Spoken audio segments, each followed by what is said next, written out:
સુરતમાં 31મી ઉજવણી વખતે પોલીસે શહેરના 3 અલગ અલગ સ્થળે દરોડા પાડીને એક જ દિવસમાં 15 લાખથી વધુની કિંમતનું ડ્રગ્સ ઝડપી પાડ્યું।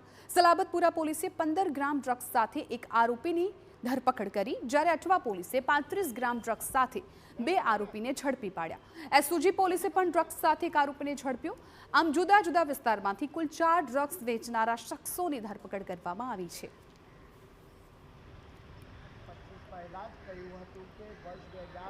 નવા વર્ષની શરૂઆત થતાની સાથે સુરત પોલીસે અલગ અલગ પોલીસ દ્વારા અલગ અલગ વિસ્તારોની અંદરથી મોટા માત્રાની અંદર ડ્રગ્સનો જથ્થો છે તે ઝડપી પાડવામાં આવ્યો છે।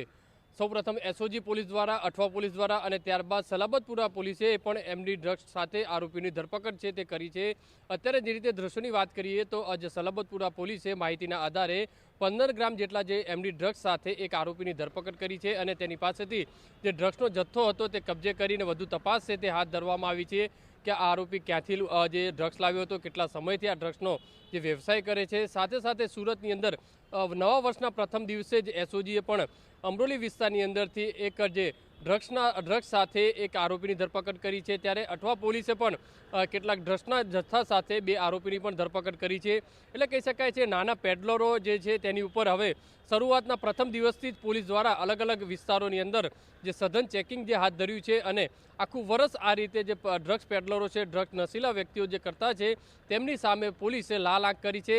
આ સંદેશો છે કે આ જે વર્ષના પ્રથમ દિવસે જ જો આ રીતની કાર્યવાહી કરવામાં આવી છે તો વર્ષ દરમિયાન પણ સતત આ રીતે પોલીસ છે તે લાલ આંખ કરતી નજરે પડશે, એ રીતનો સંદેશ છે તે જોવા મળી રહ્યો છે।